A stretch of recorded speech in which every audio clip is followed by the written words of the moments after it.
Most 22-year-olds are worried about their first entry-level job, but I was staring down a $150,000 debt and a credit score that was basically a flat line. It started with the classic mistake of thinking that more leverage always meant more success. I jumped into a high-risk business venture and funded a lifestyle I hadn't earned yet, convinced that the next big check was just around the corner until the market shifted and the bills came due all at once. What is up, guys? It is time for a serious talk. Imagine waking up at 22 years old, a time when most people are just starting their careers, and realizing you have more debt than most people have on their entire 30-year mortgage. That was my reality. I was $150,000 in the hole. That is negative 6 figures. And today, I am going to share the raw, unfiltered story of how I got there, the mistakes I made that nearly ruined me, and the exact steps I took to climb out and build a foundation for true wealth. But first, before we get into the math, if you could do me a huge favor and smash the like button for the YouTube algorithm, it helps the channel out tremendously and it makes me feel better about making these videos for you. Now, most people think that to get into that much debt, you have to be doing something crazy, but for me, it was a series of over-leveraged business moves. I thought I was a genius. I was taking out loans to fund projects that I thought would return 20 or 30%. I was playing a game of financial musical chairs, and eventually, the music stopped. I lacked financial discipline.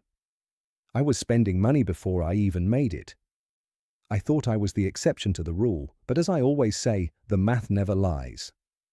For months, I felt completely trapped by the weight of my mistakes. Every time I checked my bank account, it was a reminder of my failure. I was paralyzed by the numbers. But then I had a wake-up call. I realized that if I had the sheer creative energy and the drive to dig myself into a $150,000 hole, I had that same power to climb out of it. I decided to stop being a victim of my own bad choices and start being the architect of my recovery. The first step? Extreme frugality. I'm talking about cutting every single non-essential expense. I stopped eating out, I moved into a much cheaper apartment, and yes, I started making my coffee at home for 20 cents instead of going to Starbucks. I lived way below my means.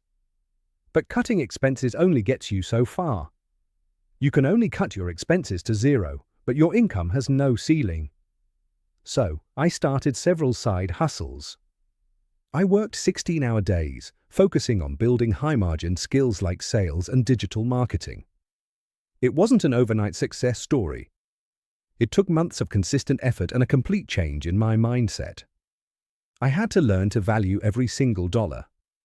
I focused on the debt avalanche method, paying off the highest interest loans first to save the most money over time. Through that discipline, I cleared the debt and built a foundation for true wealth. The habits I built while I was broke are the same ones that serve me now that I am ahead. If I could do it starting from negative 6 figures, you can achieve your financial goals too. Just remember to stay disciplined, always watch your expenses, and invest in yourself.